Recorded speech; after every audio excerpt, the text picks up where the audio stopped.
Oh, now see, I get to go ahead and I get to start talking about JT already. I give him praise all the time about his greatness as a producer of Teague's Take. Because normally I get to see when the on air button comes on, and then he hits the little timer for me so I know what's going on and we're all synced up. This time, JT started the clock a little early, so I'm like 7 seconds off between when the time we came on and whatnot. So I'm gonna have to dock his pay a little bit Oh, there's because no we're not. winning, man. Yeah, no. I mean, we got to stand in here on Teague's Take, and that's why we appreciate everybody who comes in and starts joining our show. Those of you who are sitting in the waiting room, the chat room early. Brent Thomas, we see you, man. We notice you. Uh, you're our guy anyway. Even though you're a Miami Dolphins fans, we appreciate you here. But for everyone else, we got a tremendous show lined up. Of course, I'm going to have my run out today. We're going to talk a lot about SEC football, Bama. We got the film coming up a little later. Talk back about Alabama in the Mizzou game. Got a very special guest who I'm going to introduce later. But man, her background is so unique. And I'm just kind of curious to learn a little bit how she goes from dance to media. Seems like a different combination. So uh, we're going to get this thing rolling. And y'all need to make sure y'all hang out for the second part, not just for the film. But JT got this one random thought. So I need to figure out exactly what that is. And I don't know, see how he is. So, JT, without further ado, let's get this party started, baby. Let's go.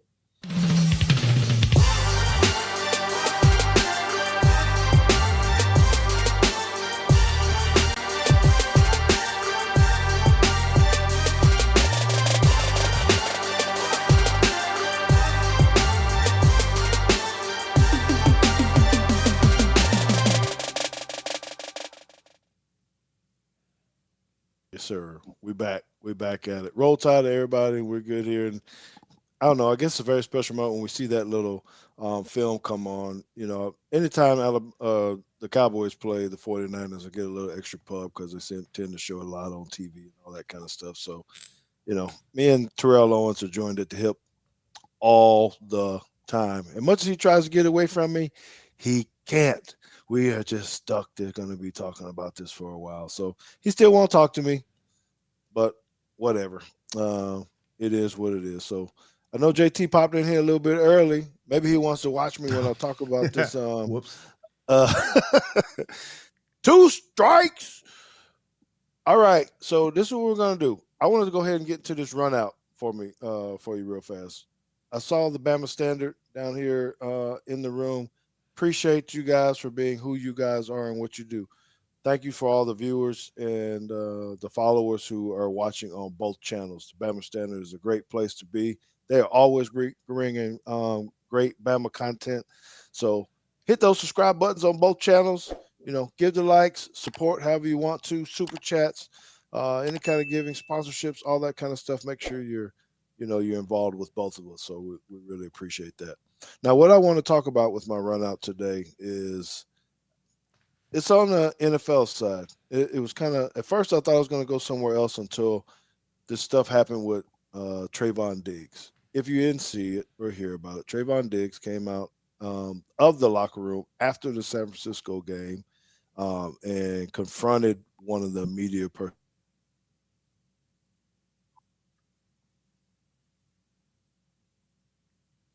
Oh no. Wait.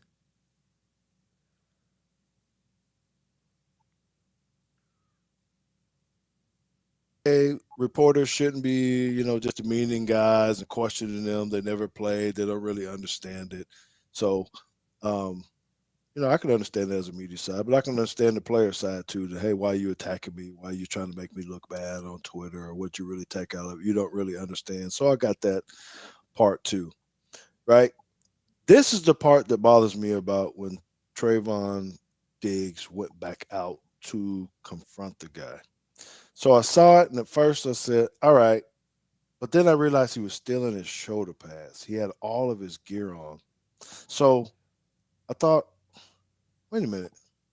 He went into the locker room, picked up his cell phone, went and looked at X saw this guy's piece, put his phone back down, went outside the locker room, went and go confront the guy. Oh, I don't get it. I know it's a different age. I'll get a short take from JT on this, but I don't understand how you go in. People say, well, maybe he was trying to look for what his agent would want to say after a game, or his family was looking for him or something. Bro, they weren't going to get in the locker room any faster, or he wasn't going to get out of there. He still had to shower and had to check. So why did he run in there to actually go look at this guy? And there's probably been some other history between him and that guy. So why not block the dude? Block out the noise or something. What was so important that he had to go into the locker room, pick up his phone, search this guy out? Had to be, right? And then go confront him. So anyway, that's my deal. I'm just saying, why don't we just focus on the game? You got to do what you got to do as a player. The media is going to talk about you. Let your families worry about it. You can talk about it later, but not right after the game. That's my run out. Okay. So first, let's bring in JT, the analytical one. Man, I don't know if you saw any of that, JT, or I didn't. I was listening because that was the first I've heard of that. Probably because I'm not on social media. Go figure. Yeah. So yeah, he comes in after the game, checks his meeting, doesn't like what the guy posted. The guy basically said he was loafing on the play. What happened? Asking, saying, hey, he's being lazy, not chasing the ball, whatever. So he decided he needed to go tell the guy, hey, you don't know nothing about football. Why are you talking about me? And I think he told him to go write about these nuts or something. I don't know what he said. Told him he had ligma. Yeah. So anyway, I don't know. We don't have to hold about it. I know we got a whole lot of stuff. I just think it's weird that you would go into the locker room and go straight to your phone. And am I even with now? You're closer to these younger guys than I am. Am I way out of line with this being the old head guy that you went to the locker room? You ain't took your shoulder pads off, your cleats, nothing. Went straight to your phone. Check socials. Yeah. I agree with you, but again, I think I'm the oddball here. I'm the as the Bama Standard asks, who am I hiding from on social media? The answer is everybody. Um, I don't. I don't do that. So I don't understand it either. I mean, I guess maybe I don't know. Did he tag him? Like, did he just add him, or was it? I don't know enough. All I know is he went right back. He grabbed his phone. What difference does it make if he tagged him or whatnot? The point is, he walked straight off the phone, went to his locker.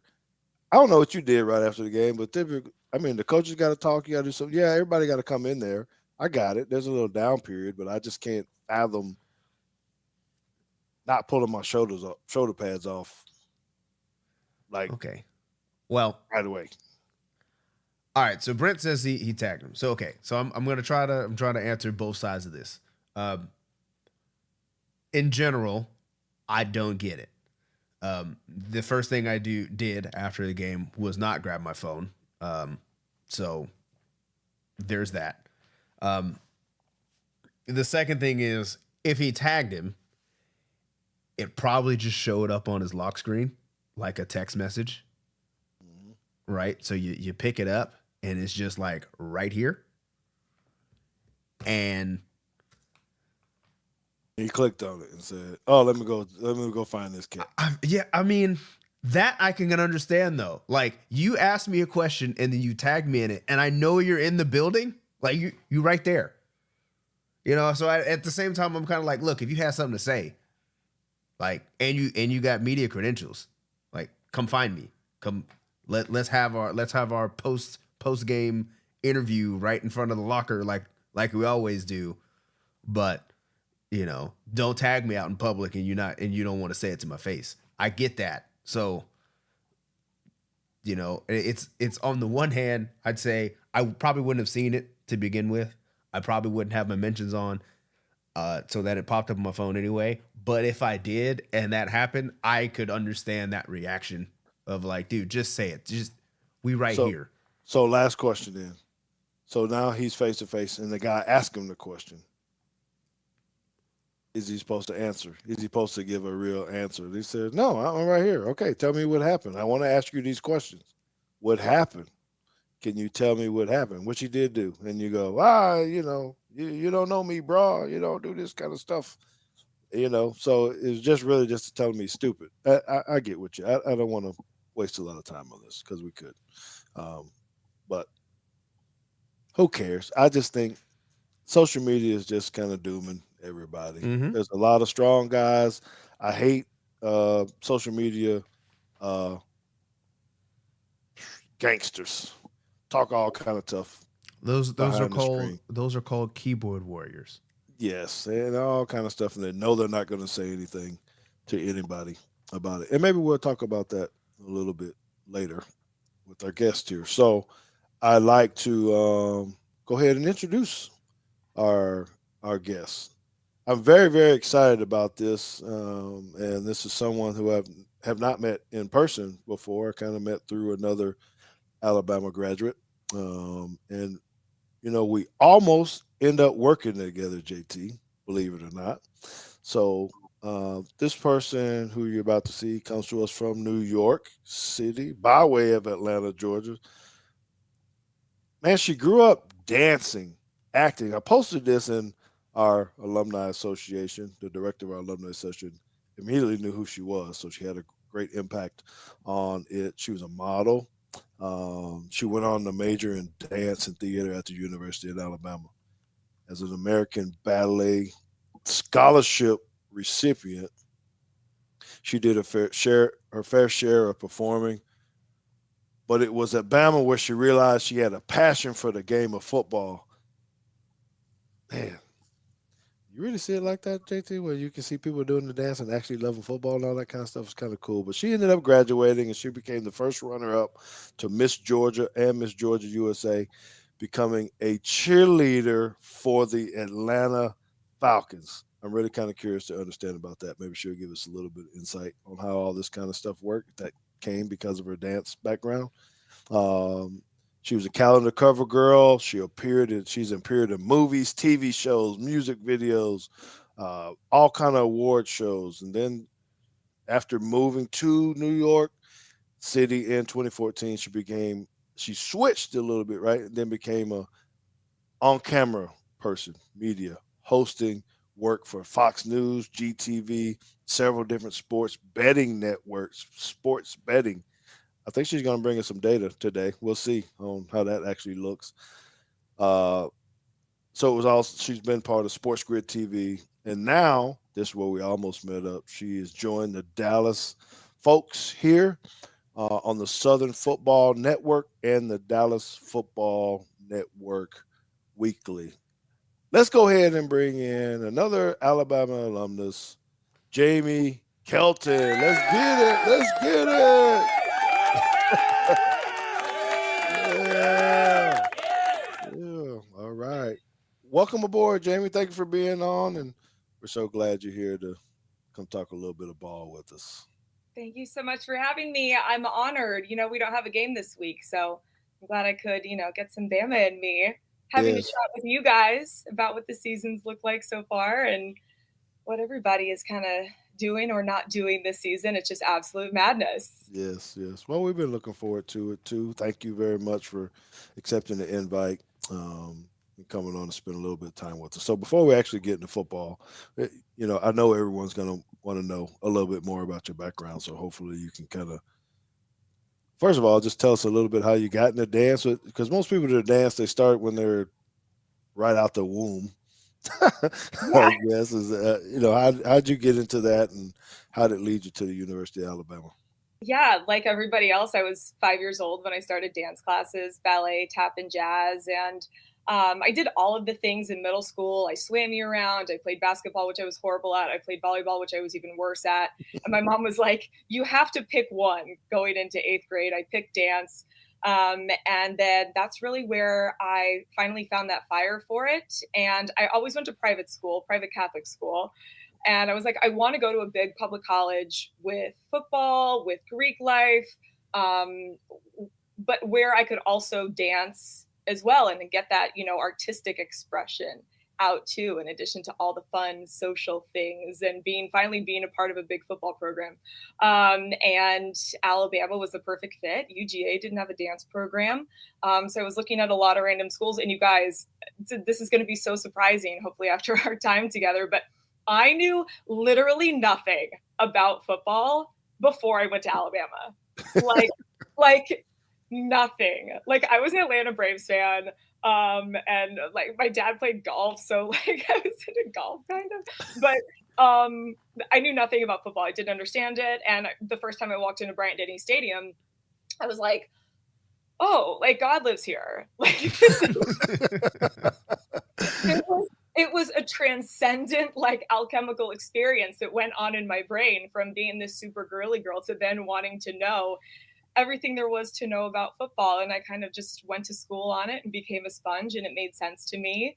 At the same time, I was watching Erin Andrews on College Game Day, and I was like, oh, it'd be so cool to be her. But my first priority was performing on stage and dancing. So that was kind of like a pipe dream that I later caught up with, kind of not recently, but several years ago. Oh, that's pretty awesome. That's pretty awesome. That's pretty cool. So I guess that means you were very good. You ended up being a very good football fan by sticking those little airplane bottles of liquor in your boots when you're at the stadium. What are you talking about? I have no idea. Yeah, the first time I saw that as a fan afterwards, I was like, are they really pulling drinks out of their boots? I was like, I missed this a long time ago, if I don't know. George, we didn't wear boots when I was in school. That's like a new Gen Z thing. So what we did actually was we took painter's tape and taped the minis like to the insides of our legs, which were under our dresses that were much poofier and much more formal. Back in the early 2000s. Oh wow! To date myself, but yes, then you use the shaker to stir the Jack and Coke. Okay, I learned a lot there. I appreciate that. I had not heard that story before. Man, see, exclusive on Teach Take. You can learn how they're sneaking liquor into the games. Okay, so now you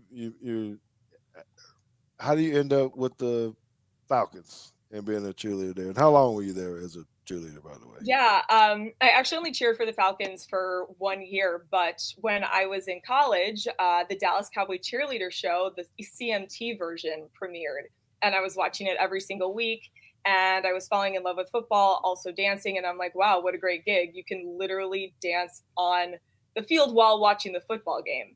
So I thought that just seemed too good to be true. And I made the team a couple of years after I graduated from school. And I remember two of my best girlfriends, I was picking them up one night, and they got into my car and they were like, Jamie, we have to tell you something. I'm like, oh my God, what? They're like, we think we're going to audition for Falcons. And I had already been thinking about it too. So I made the team with my two best friends.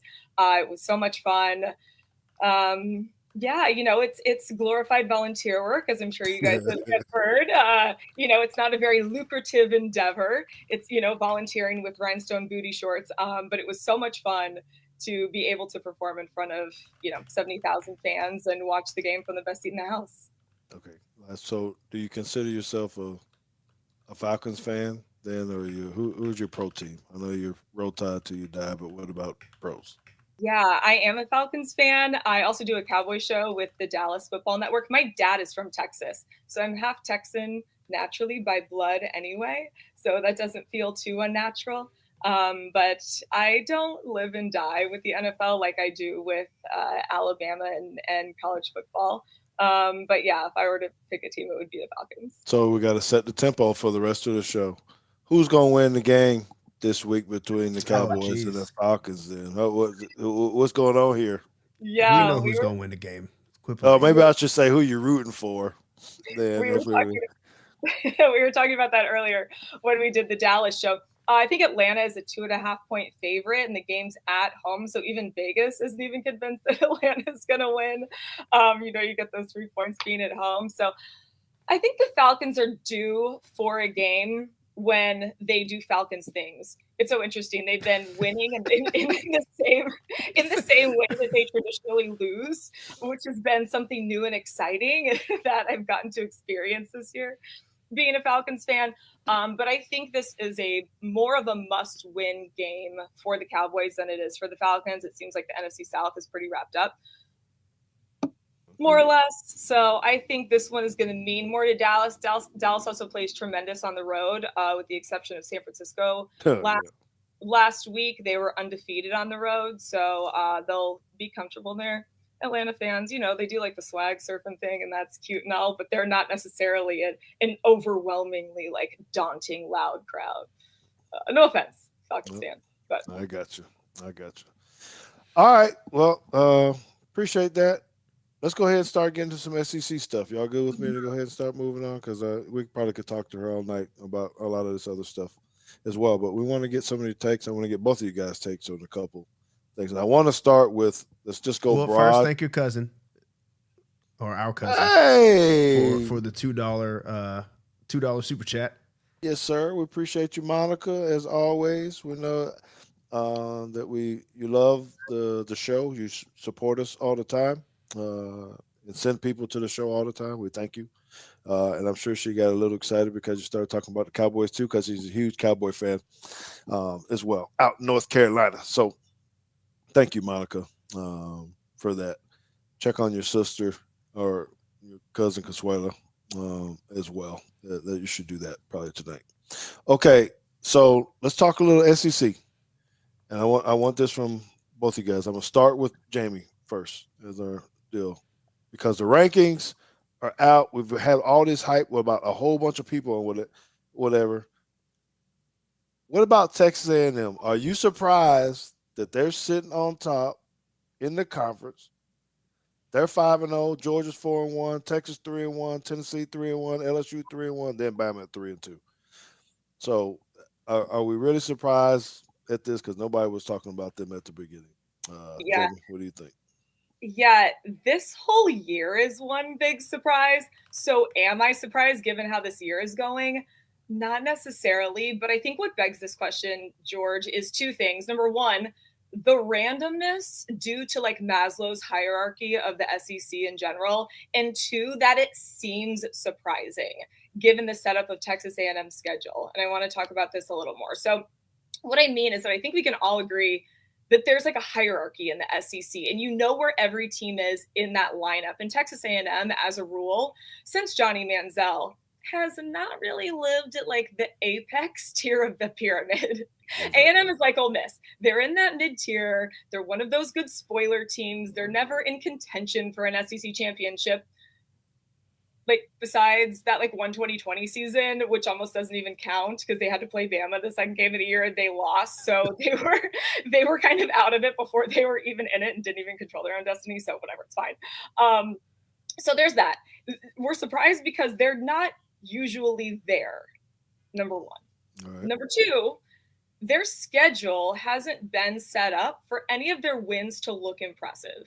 And I'm still not super impressed. But okay, so for starters, number one, week one, everyone sold A&M because they lost to Notre Dame, right? We wrote them off back to, historically the middle of the pack where they belong. They won versus Florida. Okay, Florida's trash. They won versus Arkansas. That was no big deal because Arkansas hadn't beaten Tennessee yet. They win versus Mizzou. Okay, Mizzou had just come off of needing double overtime to beat Vandy, which was before Vandy beat Alabama and kept it really close with Texas. So if anything, that was a red flag.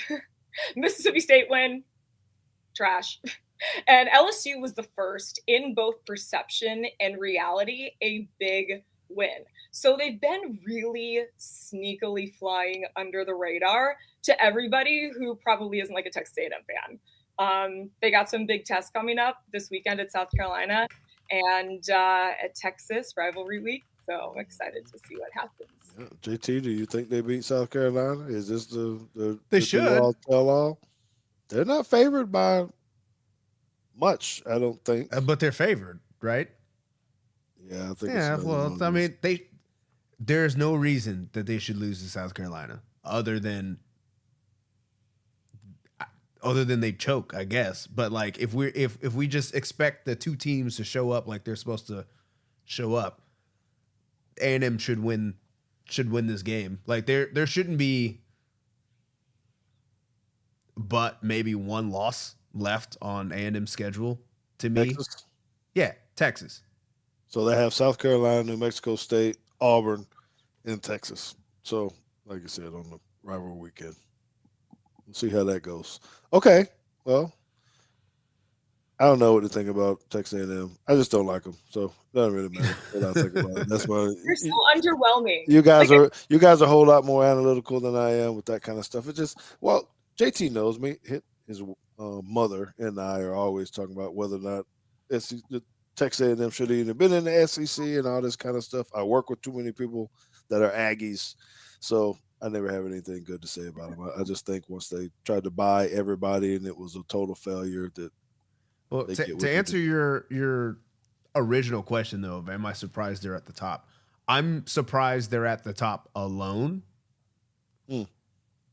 I'm not surprised that they're at the top because, as Jamie said, like their SEC schedule to date is not like you could have looked at this and if you had any kind of thought that Texas A&M was actually going to be even above average, I would have thought maybe there's only one loss in there somewhere, one conference loss, not just one loss on the schedule, one conference loss, and then I would have expected Georgia to have a loss, Alabama to have a loss, and Texas to have a loss. Somebody beating somebody around that, and then I would have thought there would have been a couple of one-loss SEC teams at the top at this stage, and it wouldn't have surprised me if A&M was one of those. Now, if you would have said, if you're asking me, do I think before the season, did I think that would continue all the way through the year? No, I would not. I would have not expected even, well, hold on. They don't play Ole Miss this year, do they? No. Do they make it to the SEC championship?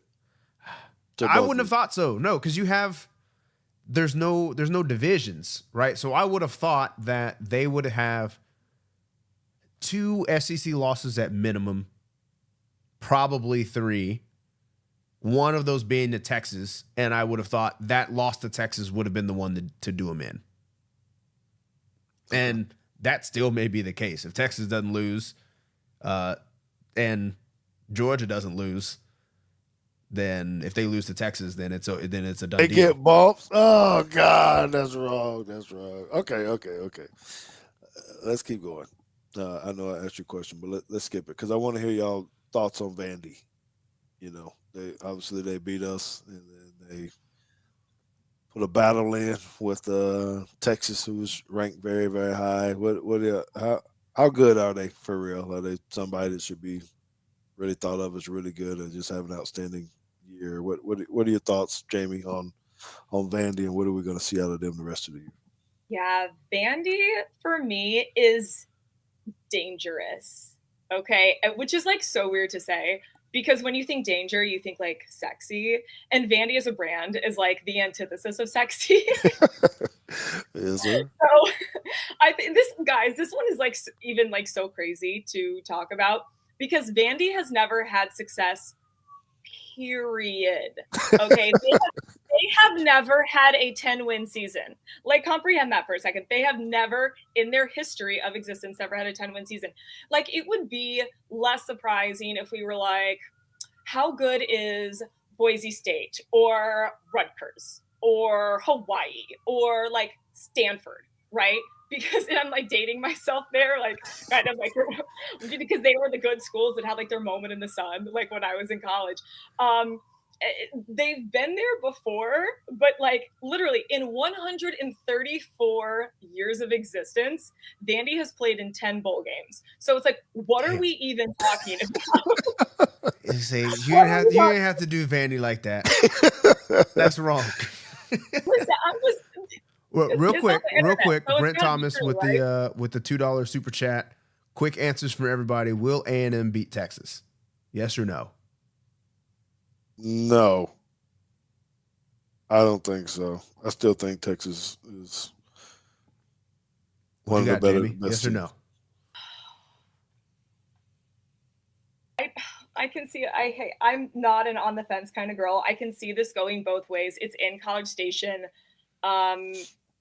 I see them being super fired up, but do I think at the end of the day, Texas is a more talented team? Yes. But have crazier things happened this year? Also, yes. So I don't know. You can't say I don't it's not, I know. don't know. Yes or no. You can't say I don't know. Wait, if I think if A&M gets it done this Saturday versus South Carolina, then they will beat Texas because they have more to play for. Okay, so that's kind of No, not really a said, yes no, or no. She right now, today, you got to place a $2 bet. Who's winning the game? You have you can reserve the right to change your mind, but right now, who's winning the game?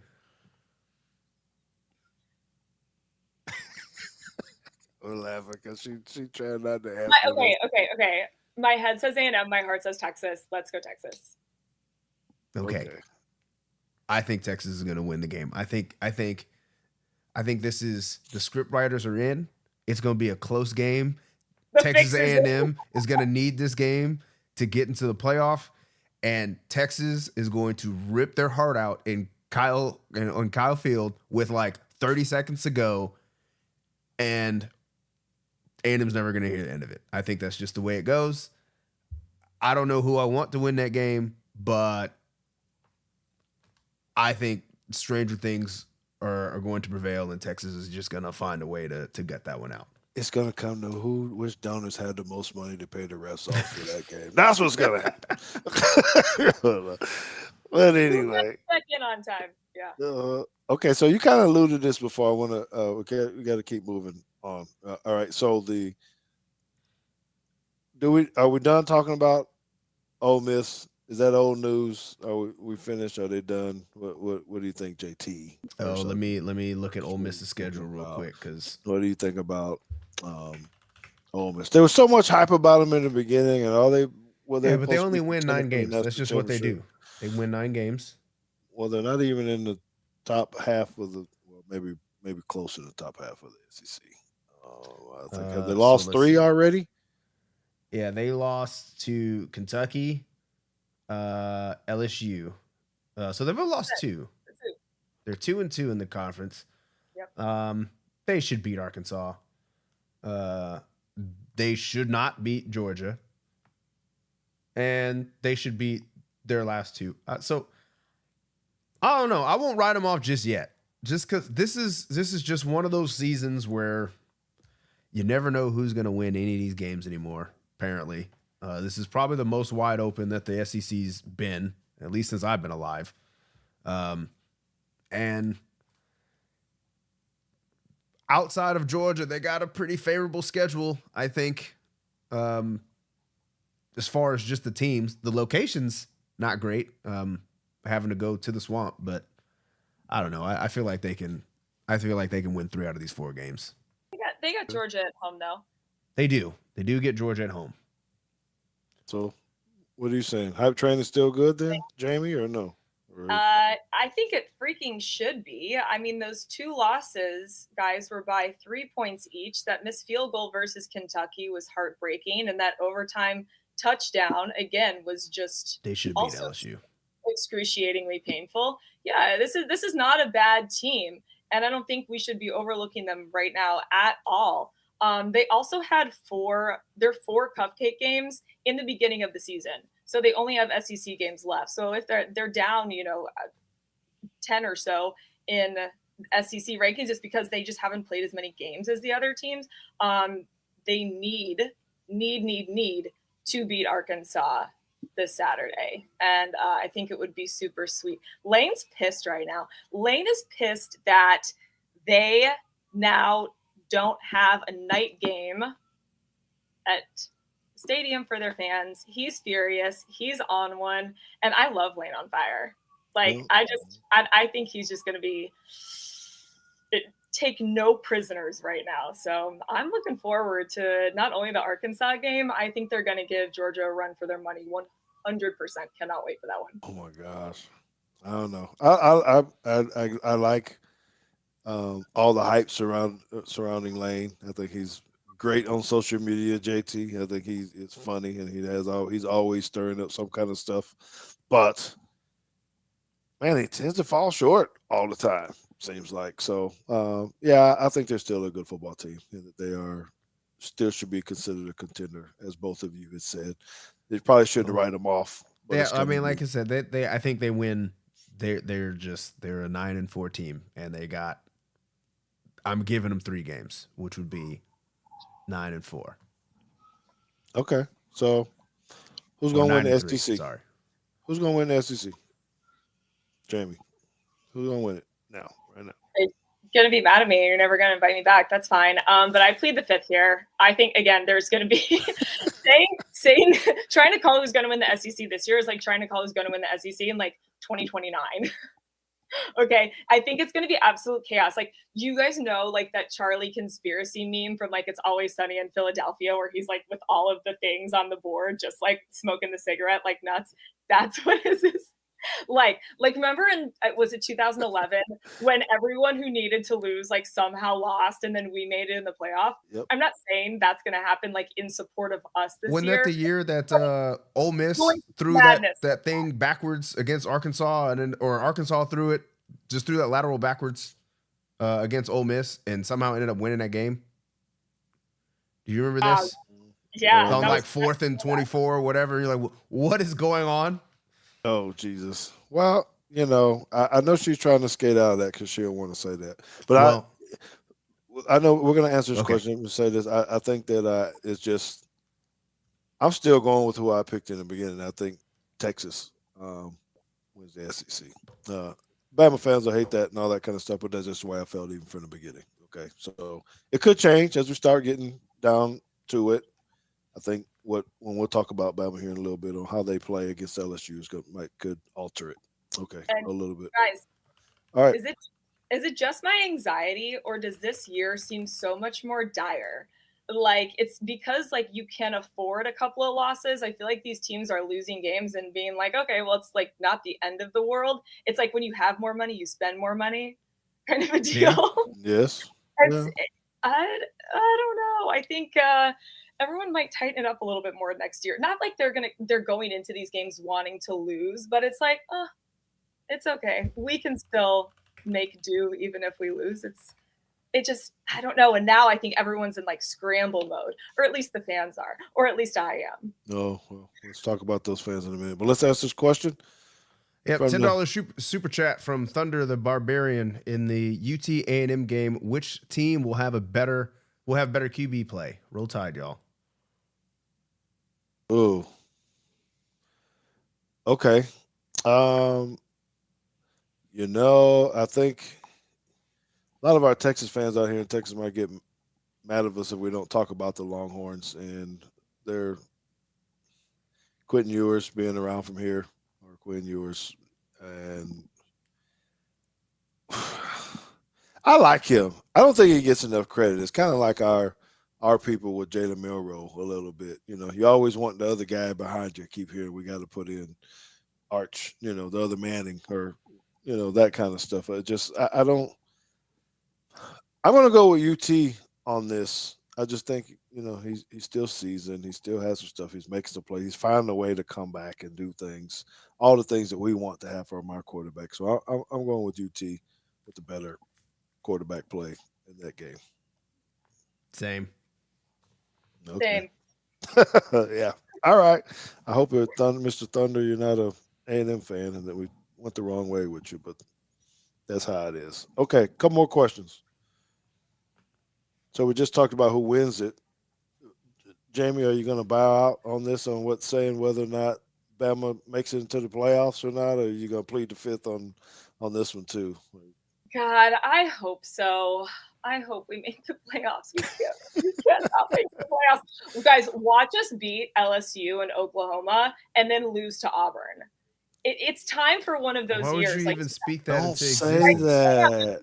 2019, isn't no, because Auburn has nothing to play for this year except for ruining our season. And then they do just like 2019, and then we don't go to the playoffs. Don't see. You just made me start thinking of the kick six and all that kind of stuff. I don't want to think about that. I don't even want to think about it either.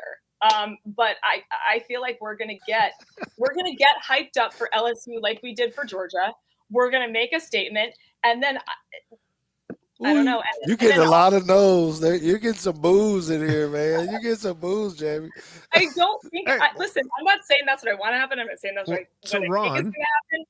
We already did. Given how crazy this year is, I wouldn't be surprised. I just want everyone to consider all of the angles. Okay. All right. Okay. Yeah. You're right. All right.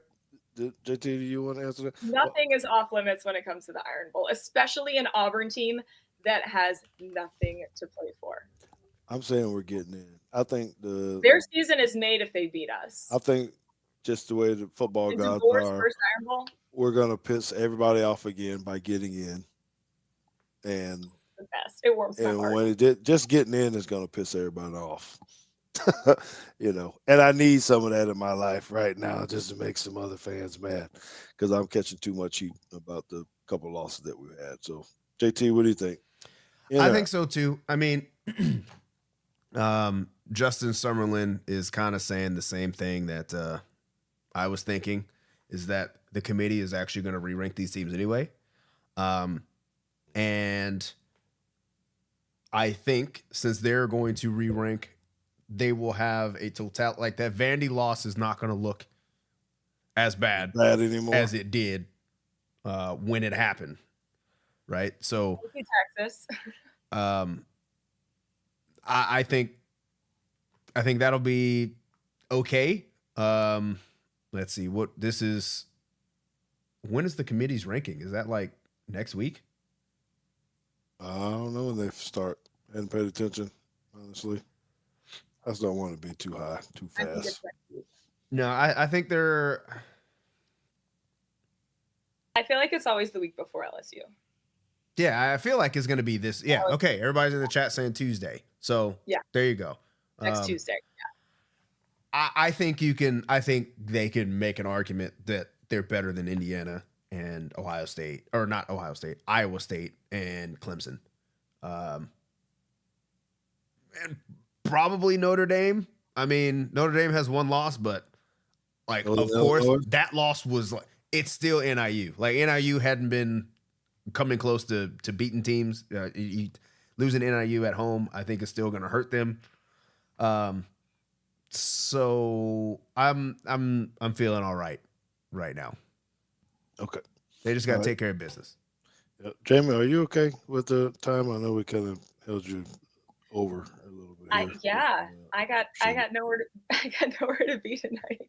Okay, because there are at least one more of these. I got two more topics, and I know we probably could talk on them for a long time, but I want to hit these because I think they both need to be addressed. So first, I want to get into. Let's just see if we can name, and we'll leave the fan part to the last question. Really about who you guys think at this point are the Bama at this point in the season. Who's been the offensive MVP and who's been the defensive MVP? Okay. And I can go first if you want. I can start. So I know it's easy for people to normally tend to pick the quarterback, maybe a running back or something of that nature. But on the offensive side, I'm going Ryan Williams. I just think he's just the plays that he's making and it's done and just how electrifying he looks. Yeah, someone has to throw in the ball, but he just seems to be a spark. And I think without him, this offense will look totally different, no matter who throws on the ball. So Ryan Williams is my MVP up to this point in time. Defense, I struggled a little bit because, one, I don't know who the superstar is. Two, I could name a lot that I think have done well.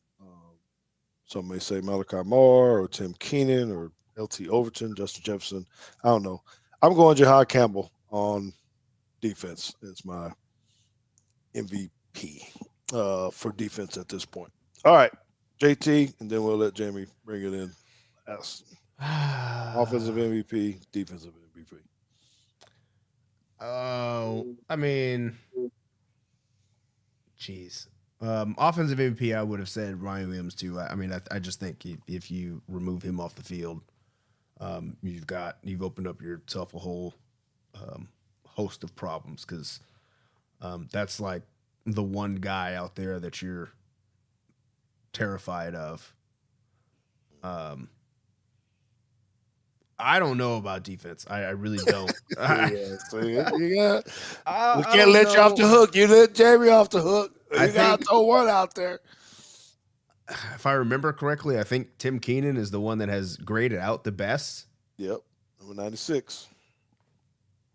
He's been good. There's nobody that has like stood out to me like that. So I'm gonna go with the highest graded. I'm gonna go with Tim Keenan the third.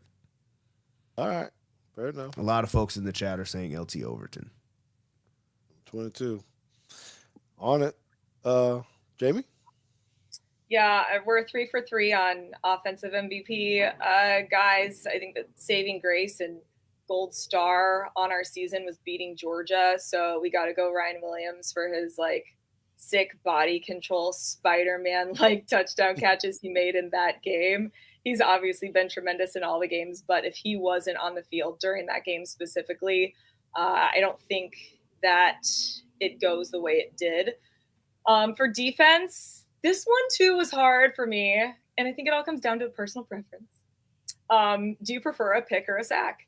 And if you like a pick, we go Malachi Moore. If you like a sack, I think we have to go with Lawson. We haven't talked about him, but I think he's been impactful too. But the defense as a whole hasn't been wildly consistent.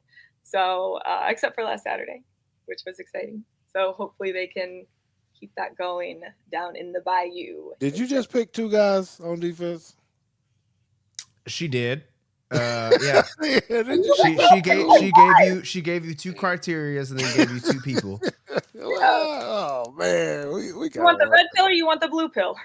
well, that depends who you ask. That's probably not a question for us, men, adults. So this, Jamie, we can't give everybody trophies. I need you to hunker down and give us. You going Malachi or Lawson? I'm gonna go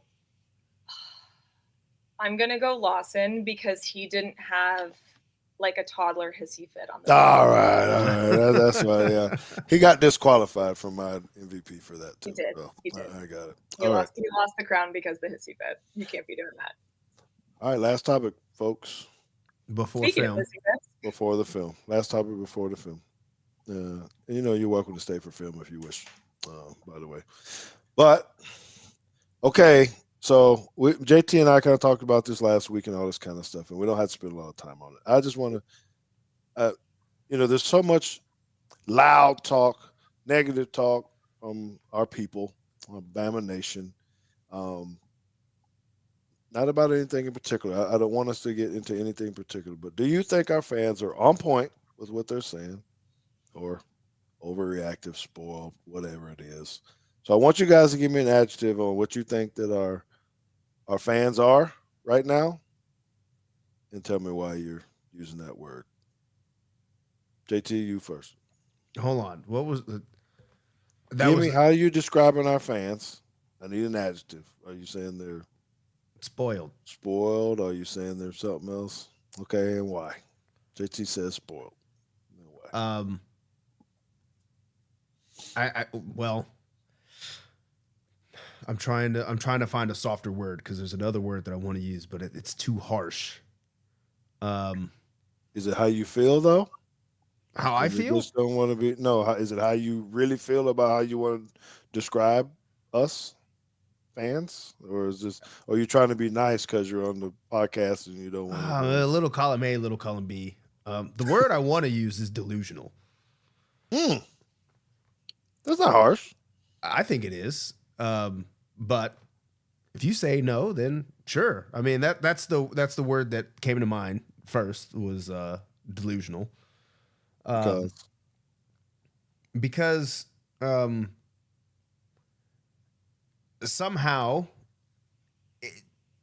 and I don't know where this really comes from. Like the perception that I get, and maybe it's just from where I lurk around on the internet, is that we're supposed to A, lose 0 games, B, score 50 points a game, and C, shut everybody out.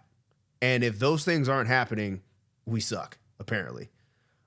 Which nobody, I don't think there's been, since the advent of the playoff, I don't think Alabama's gone undefeated.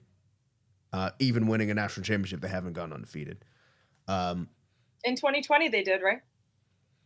Yeah, I'll give them a star on that one. They played fewer games, although it wasn't all SEC schedule. But they played more SEC games. They did. In a bubble. Yeah. There's no distractions. Right. So, like, I don't know. Like, I expected this to be like a 2010 year anyway. Like, you got a new coach. Like, I would have thought 3 losses wouldn't have been unreasonable. Well, I think that's what I was thinking anyway. So, all right. So I'm gonna give you my word, and it's kind of similar to JT's. Unrealistic is a word that I'm thinking of because very similar to this, and I can remember my first year with Bill Curry. We were a good team. I think we were ranked 5. It's no means like how it is in this era, but we were a good football team. 10-2. We were ranked number 5. We actually had a chance to win the national championship. You know, we had a pretty good team. And the next year, we won like 7 games. Something. Gene Stallings comes in. We got a new coach. It's similar to what JT says. You know, we were changing systems and all this kind of stuff, and it was just a natural progression of coach trying to change or put the culture in that he wanted to have. It's not like we didn't have talent. We just weren't that good the first year, not as good as perceived good. But then the next year we win 11. You know, we only lose 1 the second year. And then we're 13-0 the third year. So I just think we're unrealistic that when you change coaches it takes some time for people to adjust, regardless of what kind of talent you have. Jamie, you got the last word on this? Yeah, I agree with both of you guys wholeheartedly. My word isn't an adjective, it's a noun. I think Bama fans are in disbelief right now. They're in uncharted waters. They are having a full-on identity crisis.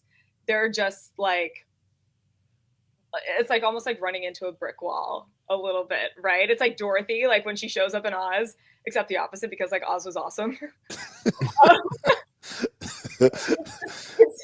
It's a lot of change, like really quickly after you've been accustomed to counting on relatively the same outcome with the same limited margin of error for 15 years. Like we'll subtract Saban's, first 2 years. And I think Bama fans have to look at the bigger picture here. And any fans, they only care about the right now, right? And it's not that they shouldn't. I'm not saying that they shouldn't.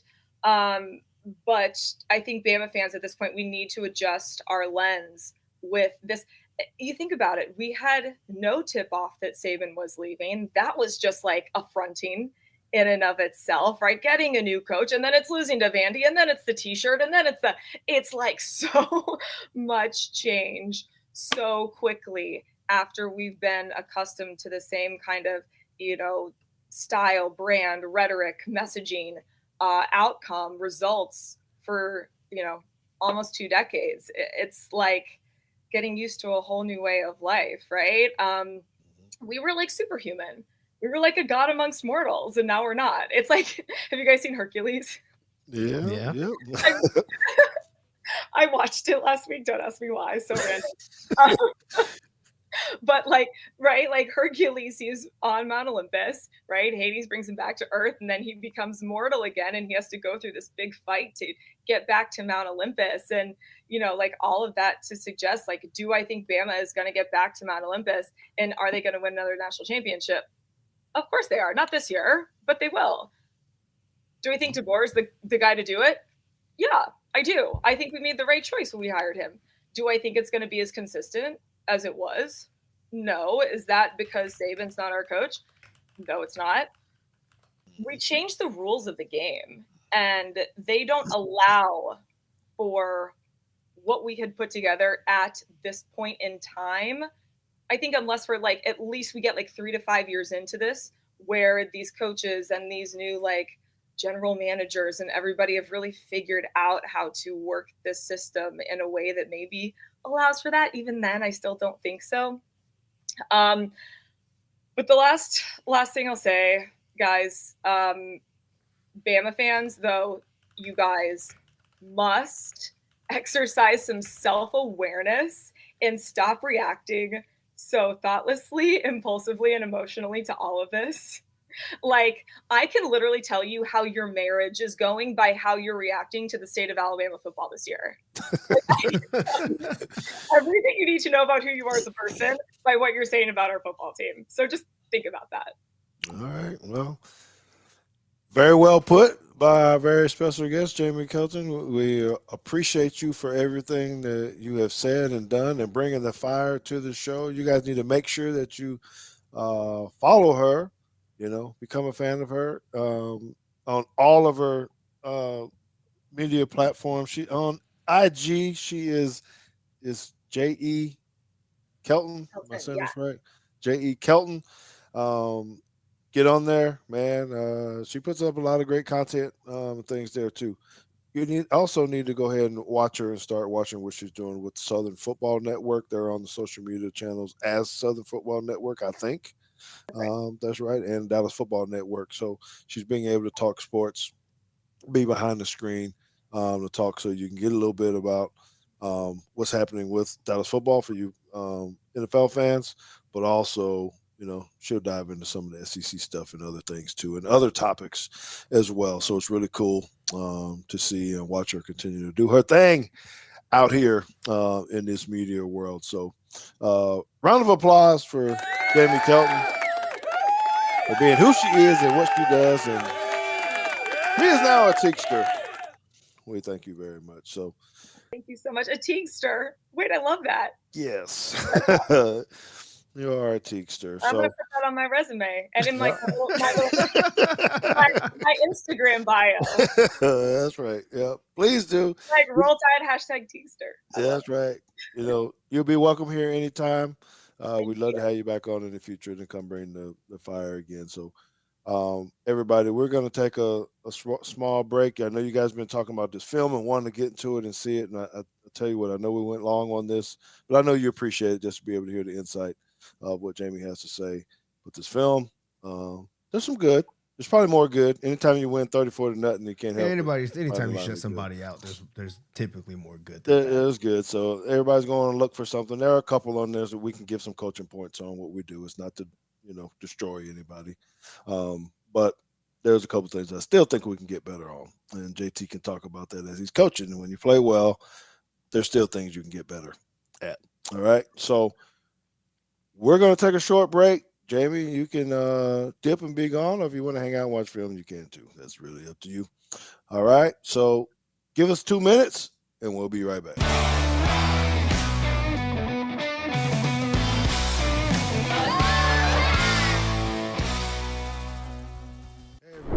George Teague here, formerly of the Alabama Crimson Tide and the Dallas Cowboys. So let me ask you a question. Are you an athlete or a coach looking to boost your online visibility? Well, you've got to check out On3. Their personalized web pages amplify the total you on and off the field. Whether you want to grow your visibility, build your brand, or simply show the world who you truly are, On3 is here for you. They showcase the complete person, celebrating your passions, perseverance, and the pursuit of excellence beyond sports. These web pages are the ultimate digital hub to elevate your brand and highlight your journey. So head on over to www.on3.io/microsites and get started with On3 today. I think we have a 20% off code for On3. It's in the description down there. Using Teague, I believe. If I'm lying to you, you'll find the correct information because I typed it out down in the description. We've got one more. Tide in Texas. Tide in Texas is a North Texas chapter of the University of Alabama National Alumni Association.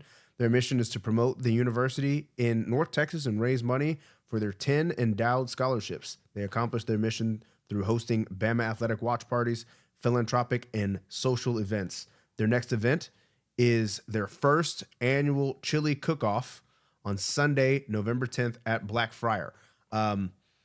And I believe, I won't commit to it just yet, but I believe I will be at Blackfriar the day before for the game. So check out Tide in Texas's Instagram at Tide, the letter N, Texas for more info. Tide in Texas looks forward to the opportunity to promote their chapter's mission and to work with Teague's Take to help promote the Teague family scholarship as well. So thank you to Tide in Texas for support of the show, as well as Blackfriar for helping us acquire this film, and On3 for their support of the show.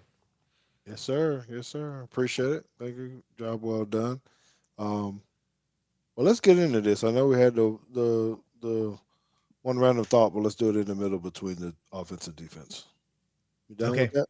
Yeah. Okay. Yep. All right. So let's go ahead and get into this. So we picked a lot of plays, and we'll go through. If you guys have questions, just pop them in the chat, and we'll try to get to it. So, when you start out with these tape, I believe this is one I just wanted you to be able to see a rally on how you start to see the tempo, when you become very physical. So, am I froze? Nope. Oh, okay. Yep. So you're going to see him come from depth and just really set the tempo of, everybody rallying to the football. That's really important. You're talking about swarming and everybody getting to the ball. This is kind of how it goes down. And you come in physical and fast. Malachi Moore comes right in and delivers a blow. Now, that is their best guy, so they're trying to get him involved super early. Yeah, if you want to show this from the end zone, there's a couple of these, and JT, we don't have to debate it or whether or not. It irks me when I see, okay, is he protecting himself? I'm talking about Luther, Mizzou guys, or is he actually spearing at that point? Because he's there, I'm not saying it needs to be called. I'm just talking about in the way the rule's written when you strike somebody with the top of your helmet. That's spearing. Anyway. Yeah. Right? Am I lying? I guess No, in that sense it's just okay. So I put this one in here. This was you probably hadn't seen this one before, but I really like this play because you're trying to figure out. There's another one I was supposed to put in here. Oh well, maybe I'll find it. Maybe I won't. You try this. So this is the flea flicker, right? And you're trying to figure out how does he diagnose that this is a flea flicker and get to the quarterback and make the sack. Yep. I'm going to make the argument that he doesn't actually diagnose that this is a flea flicker until on the way. And this is what I like about it because as a defense coordinator myself, what I'm always trying to teach our linebackers is when you see an open window like this, you should run through it. The ball will show up in this gap right here. And to make matters even worse, you got the vision here. The running back actually has the ball. And you just go ahead and run through that window. And as you're running through the window, the ball is being passed back to the quarterback. So what should you do? Well, you've already committed. Sack the quarterback. Just keep on going. And this is how you end up getting a sack. Maybe you could convince me that this was a blitz. I don't believe it is. I think this is him trying to just read and react. Like I said, seeing that open window, seeing the ball being handed off, and says, "Okay, I got to go get this right now." MVP. Anyway, so I think that's teach tape on how you handle how you handle the flea flicker there. Just if you attack it like you think it's run because everything has told you that it's run. Well, maybe the offensive line didn't tell you it's run because they're actually pass blocking. Did pass it. But the fact that it opened up and there's a running back with the ball, it looks like draw to you. I know. I feel like, yes, excellent point, JT. And you just made me think of that. I don't know. It seemed like I would rather have the lineman not pass set. Yeah, actually just like take a step and run block, Just especially fire since you get off. 3 yards. Yeah, just fire off. But anyway. Yeah, well. Okay. And again, I don't have the notes on which order I'm going and all this kind of stuff. So, all right. So I really wanted to show that we talked about this with the corner blitzes. Do they get there? Do they not? Oh, well, no, this is actually the one where we get the penalty on the late play. Again, it's not really the deal. It's really just conversation for JT and I have. But what do you do? It's loud in the stadium. You don't really hear a whistle. They didn't hear it on TV. Everybody's talking about it, and you smash your quarterback. People say you're dirty and all that kind of crap, but you're locked in, man, as a player sometimes, and you're up there in the thick of things, and I don't blame him. I don't. Should he got a penalty? Look, I may sound a little homer on this one, but I'm gonna give you my opinion on why he shouldn't have gotten the penalty. That guy right there, let me draw a better circle. This guy, just watch him. Did he hear a whistle? Like, no, he didn't hear a whistle until right now. No. Yeah. He's probably blowing the whistle saying that no, this is not a fumble. He's down. And if this guy with the white hat doesn't know that the whistle's being blown, neither does the player. Right. All right. Okay, we can keep on trucking. Let's see what this one is. Okay, running play. So again, JT's always talking about how you get your reads and things. I wanted you to see that really the linebacker, if you don't take on a block and you go underneath, you better make it. Is all I'm saying. He's athletic enough, but also you see number 11. This is kind of the technique I know that I saw in the pros where you kind of shuffle, and then go ahead and hit the gap. So look at the bodies. That's the whole. There's a lot of crimson jerseys around the football. I don't think we've seen that. Not like this. Yeah. So if we have any of my players watching, so just so they know, this is not how PFF or anybody else is going to count stats. But when I'm tasked of doing the stats, and I'm tallying tackles, I would say 0 gets a tackle, 11 gets a tackle, 34 gets a tackle. Who is this is coming in here? 2 gets a tackle, 20 gets a tackle, so does 23 and 13. I would hand out tackles like this because I want to incentivize people running to the football. Don't do what 44 is doing here and watching. Just put a hand on, push him, something. Get you a tackle. All right. Next one. Okay, so I pointed to the linebacker. I want you to kind of see how fast he is. Yeah, the end zone view. So it's 34 that we're looking at standing up. Yeah, they're showing the blitz, but this guy loops all the way around. Look at the hustle here, dude.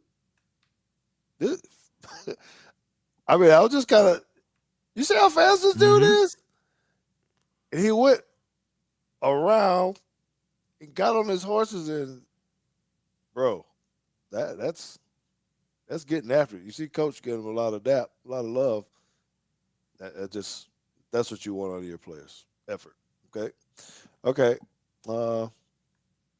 Malachi Moore on this one. This is difficult.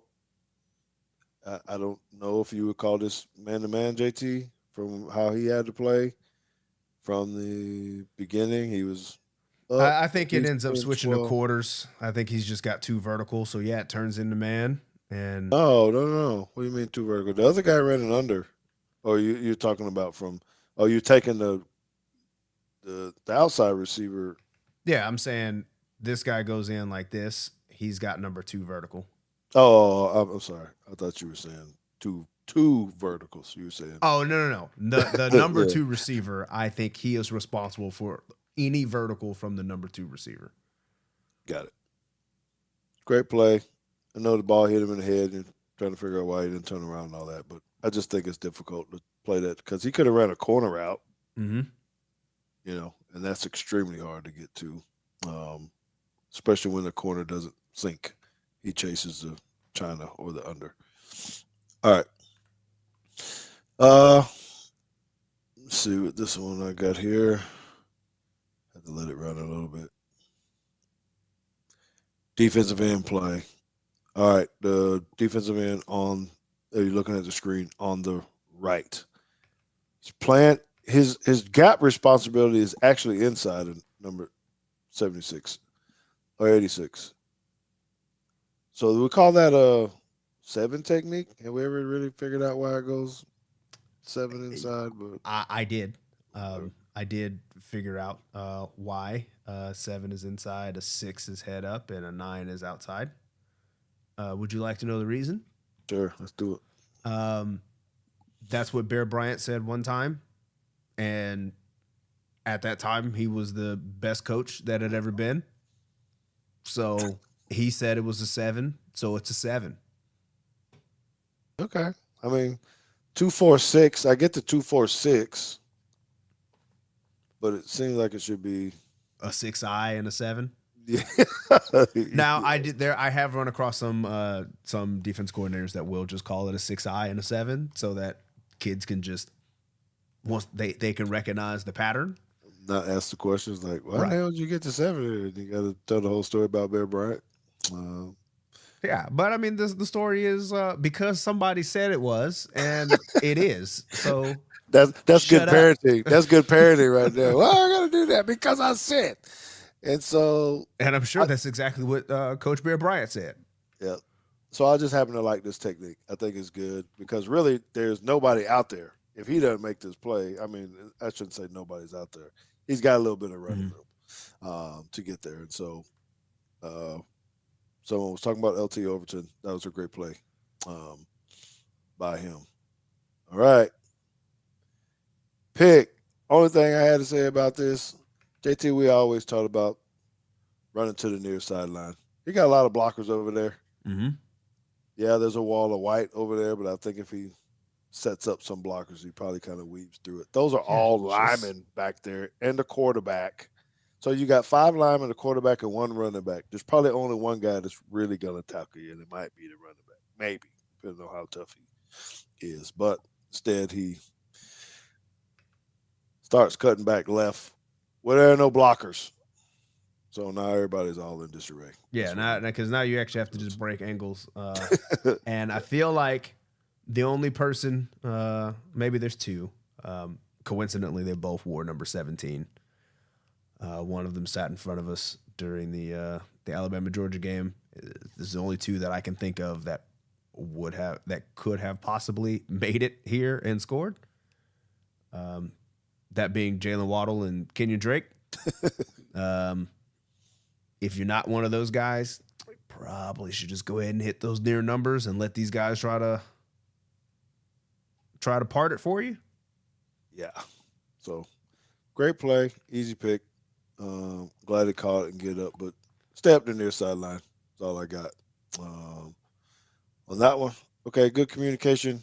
You see guys moving around, getting ready to play. Did you notice that we had a lot more 4-man front this week as opposed to the 3-man front? I know everybody was kind of talking about that, but all right. So you got a good interception. There's a couple points in here. One, the technique by the corner. Where you get an offhand jam, then you got to replace. Those are things that are going well. Would you want to be on top? Sure. But you got great safety help who actually ends up making a great play. If you go to the back end, quarterback does a horrible job of not moving the safety with his eyes. I think He's already he's here. He's the whole way. He's going. Yeah. So he gets an early jump. And he probably never brings it back. Nope, never No, brings it back. he doesn't. So it's a good pocket. Now you probably get in trouble on these if you look that way. Then he looks back to the right and there's a post coming over your head. Then you're going, oh crap. But that's not what happened. So he goes, makes play on the ball. Great job reading. I think it was, good. Okay. I'm curious. I'm curious to know. I'm curious to actually check to see if this is true. We had more four-man front. I know we don't have all the data input on this, but I will say, just when I was watching it, we had what looked like more four men up on the line, like this. I wouldn't say it was actually 4-3, but Curious of Hubbard's grade. It seemed like he had a great game. Since this is our show and I already had PFF pulled up somewhere, I suppose I can just try to find that real quick. Look at somebody getting on the fly stuff from the back end. So I'm going to take time to go ahead and say thank you once again to Tide in Texas, because they are the reason that we're able to get some of this, where Blackfriar is doing stuff for us to film. Tide in Texas help us to grab a lot of this data. So, hey man, you're at Hill and you're looking live at how we actually research and try to bring you the truth where we don't have to make up stuff, because some people will just be talking, right? Look at that grade. Oh, whoops. I guess I can't do that. But there you go. 86, which is really good. 88 in coverage. So, which is really good. Just really, really good. So, yes. What was his total question? Just how did he grade out? Yeah. Yep. Very good. Very, very good. All right. What's next? Is this the same play? Yeah, the same play. Let's go to the next one here. Still more four-man front, as you can see. Okay. So I want you to look at the difference. So this will be a negative one. If you go on the back end, so there's differences, right, in how 41 and 15 play. That's why I got them circled. But I also need you to look at 23 up there and how you're working this double team, right? So let's start on the left side first, where 41 is. His reaction to the ball, JT just talked about this. There's a little gap in there. He's gone already, okay? But you do need to see what's happening with 33 in front of him. He's demanding a double team.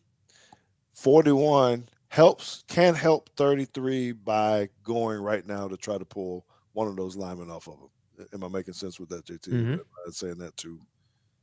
Not simple enough. But anyway, okay, so he's going there. Now you can look at just from the depth and the speed of it that 15 also has a gap to the right. Okay. That he should be getting through. Yep. So they're all getting there. 15's a little bit slower than him. Yeah, maybe he's looking for the cutback. So he goes left. Yeah, and this is don't do this. Yeah, You're not the cutback guy. Fill your gap. He's the cutback guy. This guy right here. Let him make the cutback. You got to trust it, and it actually makes it harder for 23 to get off of it, because if 15 goes, both of those guys don't stay on him that long. So he's getting drove back, twisted and turned, and now we got a big play, right? So small little things like that make a big difference. And a lot of you will say, oh, man, his defense sucks or whatever. That's a technical issue. Not something bad on him. It's just you get greedy, and he wants to go left because it looks like he's going to cut back into this A gap. But he has to trust. He's got. Thank you. He's got to go where he's supposed to go. All right, that was my point on that, because he goes elsewhere, and then the back goes. All right, so this is towards the end of the game, and this is why I was showing this deal on. We had already talked about outside stretch, but man, 90 slow. 90 is late. Man, it's real late, so he gets reached. He's getting reached. Yep, real easy. Feet are bad, and now that, which also means 41's getting reached. And this 41's getting reached by alignment, which Like that's going to happen. Like he can't stand out here, right? But he's got to get help by his defensive end not getting reached. If he stays outside of 79, that forces 80 to seal, and then 41 becomes free. But because he gets reached, that happens. That's no good. Yep, that's no good. So, yeah, it's the end of the game or whatever, and I think all of us at this point are going, man, we want the goose egg. I know they're doing it on the sideline too, because he ended up subbing in some new guys for that, as you can start to see here. But you just start seeing effort start to pick up a little bit. Mm-hmm. We got more D linemen getting reached. Yeah, man, going backside. So 44 on the right. It's all footwork, right? Because he ends up he's in the 2I and the tackle. Yeah, he's in the 2I and ends up getting reached by the tackle a whole gap over. Yeah, that's not. And I mean, you're not helping your linebackers this way. There's nothing that your linebackers are going to be able to do when. I mean, you're not even demanding to be blocked anymore, right? They reach 94, let them go, and get up to the linebacker. That's So you got to do a little bit better on that. A lot of coaching can go on there, and then here we are at the end, and you're seeing guys fly around fighting. I love how 94 takes on this double team when you're trying to talk about staying in the gap, not getting moving, pushed back. It's technical. Then I think there's one more play on defense. The very last one, same thing. A lot of push, not getting pushed back, bodies flying around. I mean, I don't know how 15 makes this play. He's jumping around, hopping around, but he gets in there. This is the last one here. Oh, okay. Ooh, look at this, man. Now, when you're talking about linemen all going in the right direction and taking the right steps, that's pretty on defense. Yeah, nobody gets reached here, right? And look how much different it looks when you don't get reached and you just kind of build this wall right here. There's nowhere to go. Mm-hmm. Okay, hold on. I want to see if I can find one clip in here. I thought it was this one. It is this one. How did I miss this? We already looked at this, but I wanted to point something out here. So we were talking about, a lot of times, a lot of our fans, and I'm not saying they're wrong, but I just want to point out kind of like we don't always understand what the consequences are when we say, hey, we just need to bring more pressure. Because we do so here, right? It happens to be the corner, but no matter whether it's a corner or a linebacker or a safety, whatever, the point is when you bring an extra guy, you have to change the coverage behind it. You have vacated a zone, and somebody has to take over for you and kind of do double duty, right? So you've got a corner blitz on here, and the point I'm trying to make is this area is no longer occupied. So you have to cover this up. You have to cover up the short one, right? Because you're expecting the ball is going to come out quick. So how you design these things is, okay, well, he's got to replace here. So now who's going to replace him? Okay, he has to roll over to replace him. Okay, so now that zone's open. What are you going to do? Okay, I'm going to roll this guy back. Cool. Who's got this area down here? Okay. So there you go. Now we've moved all of these pieces around, but the real point I'm trying to make here is when you do things like this, I know I've seen it a lot, is we need to bring more pressure. And then they all of a sudden ask, well, why is then somebody wide open? We can't blitz and then have somebody. Yes, somebody's going to be open. And in this case, running back. There he is. And there's another there one. he is. Yep. He's got to cover both of these dudes, and he can't do that. Now, the reason why this ball doesn't get thrown or this ball doesn't get thrown is because Brady Cook panics. You get enough pressure on him. You get there quickly enough, and he rolls away and fine. Thank God he didn't roll the other way. But if this gets picked up maybe and he gets to sit here in the pocket, you get diced up. Right? And this is, and I'm kind of getting from where I am of like, this is why I don't always like to, which is why, my blitz percentage myself is so low, because these kind of things happen all the time when your blitz is not actually getting home and you're not actually getting people to move off the spot and getting them to vacate and do all those kind of things. You're letting these things happen. And you're just hoping that this guy gets taken care of. And for the if you don't believe me, go back and watch the Georgia game. This is what they were doing to Alabama in the first half. And that guy was just open. And this guy was just open. And the blitz was not actually getting Milroe to move off a spot. And he's just hitting these. Right? So you have to decide, are you going to bring the blitz? And is it going to get there to make the quarterback move and change his read so that he can't throw back across the field? Or you're just going to play coverage and try to get there with 4? There's not a right answer. There's a way to do it, and then there's another way to do it. But you have to understand what the consequences are when you're asking for just send more people. Okay. Let's keep trucking. So I'm going to have to drive downtown Dallas here in a little while, so I'm already late. All right. I'll circle these two guys because, yeah, the emotion. Why don't you get to it? I got to remember exactly what my point was. Oh, bro, 101 tackle is Kendrick Law. Yeah, it just ain't going to happen. You wish you could see more of that with him, but that's, I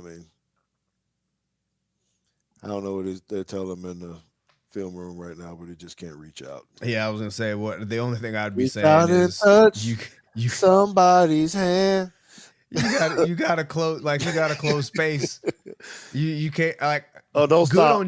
Good on you for breaking down and all that kind of stuff. That's great, but you can't give him 4 yards. You just can't. Nope. So too much speed. Great blocking by wide receivers all game. Okay, all game. All right. I think I highlighted him. So he makes a decent move on here. So JT, what I wanted to point out with this is I think this was supposed to be the pick play, that he was going to pick the guard because, see, they looped the other guy around and he was hoping 57 would come off and take the looper, the guy behind him. Mm. And then the other guy would have fell into the sack. But we stayed on it, so it gave Milroe some time. I was thinking when I saw this, I was thinking that they were actually trying to get a flush. Meaning, like, if once he dips inside here, I thought they were trying to make him escape and send somebody to meet him. Well, it could be, right? So either one of us, and I was looking at like, hey, this is that pick play we've been showing a lot of times. He's going to smash him. He's going to come off, and then he's going to fall back into the sack. But anyway. Oh, and I thought this was funny because you can then at the end of this play, you can kind of see, because somebody's going to ask, well, is this a poor throw by Jalen? Is this bad? Is this not a good enough route? I would say, ask that guy. Because his body language tells you exactly who he thinks the problem is on that play. Looking right at him like, yep. Like, bro, if you don't get up. Oh, God. I don't know how you see all this stuff for the crowd. All right, what's next? We trucking because we're an hour and a half in. Big run. That's all. Just good blocking. Nice. Man, love the seal by the pullers. Gets upfield. Nothing fancy about the run. It's just when it executes well, it executes well. Oh, hold on. I did want to see something here. There's the sticks, 3rd and 8, 9. He didn't even get to the sticks. Yeah, no, I was saying because the Bama Sanders said Bernard was wide open, but I don't think this is the read here. Like The short one, down and distance is dictating it. Yeah, it's 3rd and let's go 9, 10. Yeah, and it's not like it's not like that. This is not a ball that you throw. But anyway, Yep. I see your point there. He could have threw it to either one of them, but he's looking for the sticks. Bang, bang. Okay. I think my point in this one was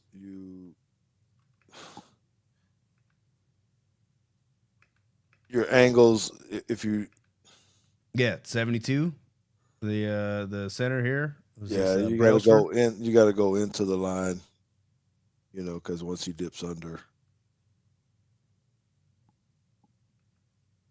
Yeah, I'm not saying it's easy. That's a good play by number 9. Mm-hmm. But but still. you gotta. The play is designed to dig him out. That's the lane. Yep. So good, small, minor things that you can work on. That's all that is. And then you have things that happen where you get tackled in the back and go, well, we run the quarterback, whatever.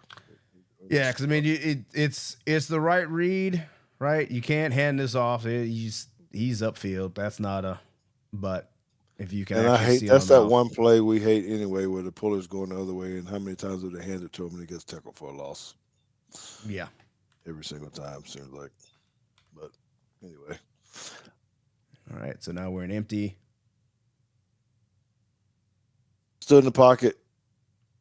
It's still, one day we'll get a quarterback down here, and if we really like his footwork and all that kind of stuff. I mean, it's a completion, and it's good, but I just liked that he stood in the pocket.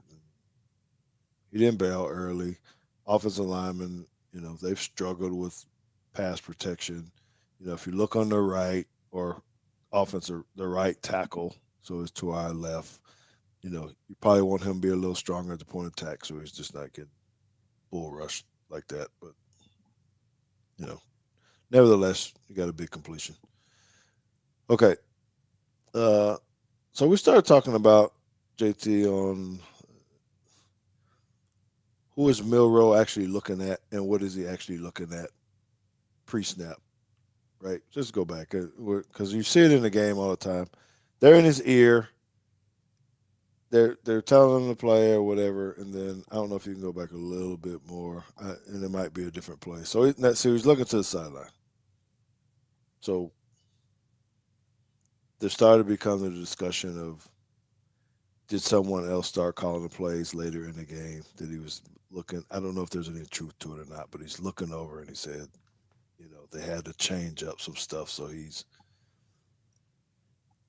I took it more as is someone telling them, I know we did it with some of our quarterbacks at JP2. They knew the call. We tell them to look over, and we basically tell them who to throw the ball to. Hey, they a little confused, don't know, so we're just telling them 1, 2, 3, 4, 5. I don't know. I don't know if that's happening, but there's all kind of reasons why a quarterback can look. I love the play though, the setup. I thought it was executed well because that guy did a really good job faking the block. As you and Roman Harper said, and the other one was very intentional. You see him? So he's just standing over there looking like, okay, where am I going? What am I doing? Yeah, it'd be interesting to see what the play clock is at this point because comms turn off after under 15. 15, yes. And he does it quite a bit, though. You're going to watch it the next game. Strong arm, man. God, that thing comes out hot.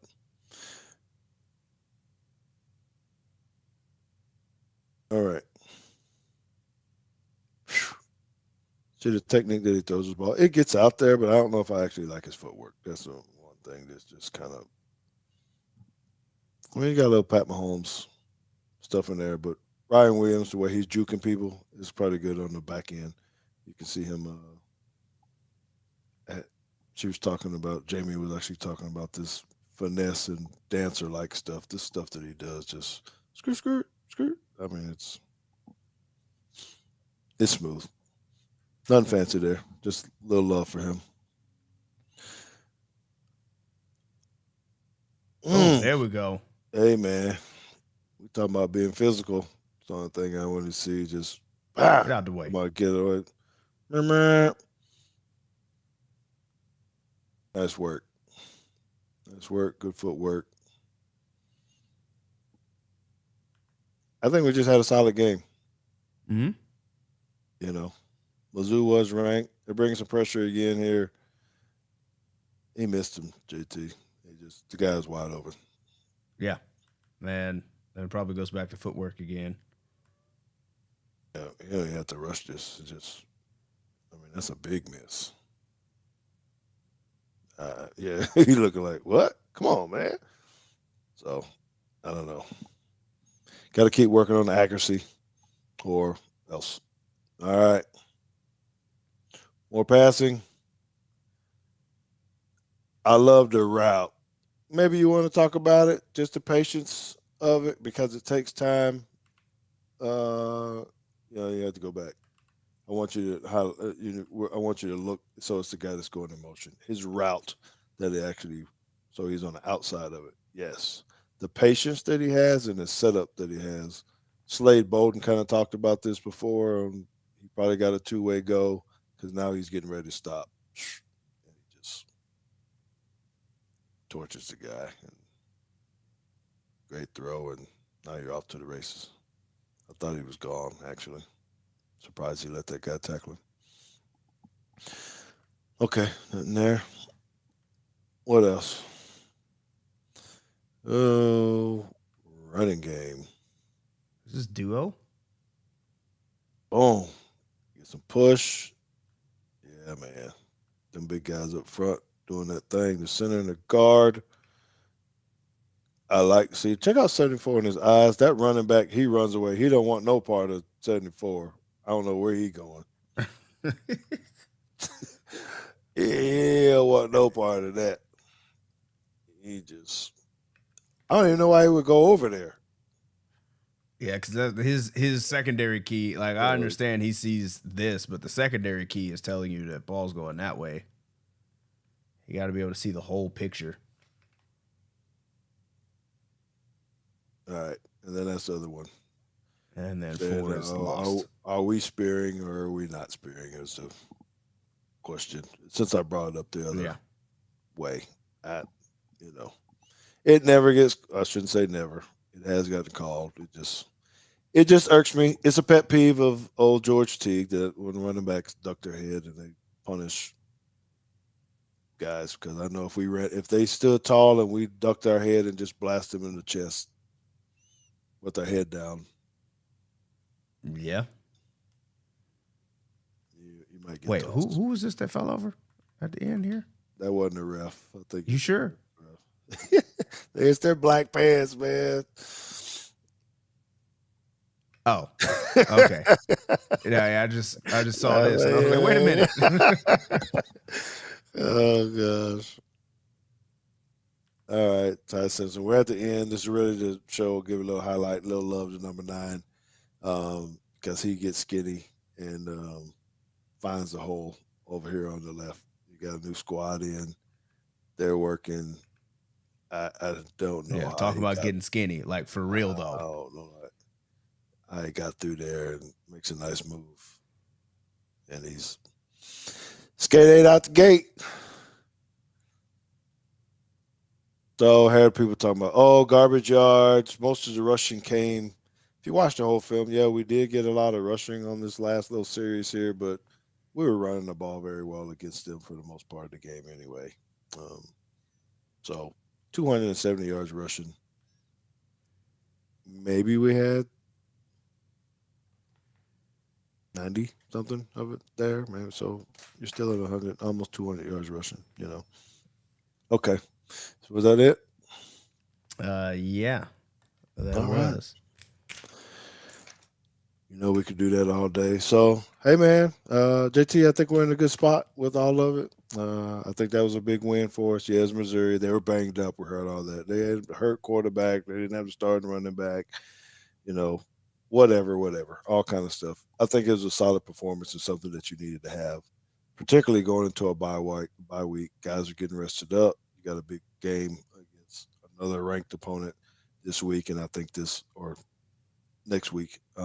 So I think you're in a good position that if you can win this next one, that it just starts to look a whole lot different and it feels a lot different because you're going to have a real legitimate chance if you beat LSU and finish out the rest of the year. Maybe ending up in the SEC championship. What you got?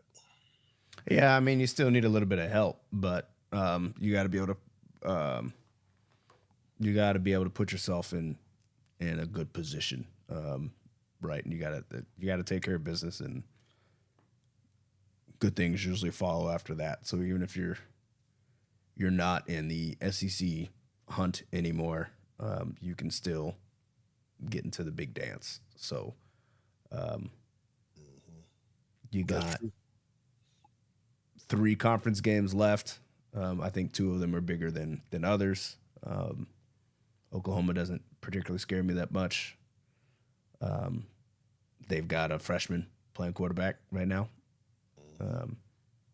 And not like because he's not Dylan Raiola, right? Where he came in and you knew he was going to win the job. The other guy got fired. So they're trying to get him some experience for next year. So I'm not saying that you get to just show up and beat Oklahoma, but that's one that you should feel pretty good about, at least on the defensive side of the ball. I'd be more afraid of LSU, obviously, and Auburn to some extent, only because you know that Auburn's a rivalry game and it doesn't matter. Auburn can be 0-10 at this point. They're already working. And it ain't gonna matter. They're already working on us. So, all right, brother. Well, hey, man, thank y'all for hanging in. There's some soldiers in there hanging out, chilling with us. Man, seems like we just, I don't know, we get going, man, and hopefully everybody likes content and what we got going on. So while we're gonna be here, we're gonna be here again next week with some preview of the Alabama LSU game. Don't forget, JT may be down at Blackfire on the 9th. I guess he'll let you guys know about that. And for you that are in Alabama and maybe in the Mobile area on the 10th and 11th, I'm going to actually be in Mobile because I'm going to go down there and speak to the Red Elephant Club. So, and I'm going to show some LSU fans. So, yes, Alabama Standard, you are a real one, Mr. Justin. We appreciate you guys. JT, hit that sound so we can get up out of here. We got to go, man. So hit the subscribe button. Thank you to everybody who donated and contributed tonight on both channels. We always appreciate everything that you do. We'll be back here, Teague's Take, both channels, 8:15 p.m. next Wednesday. We love you guys. We appreciate it. We out.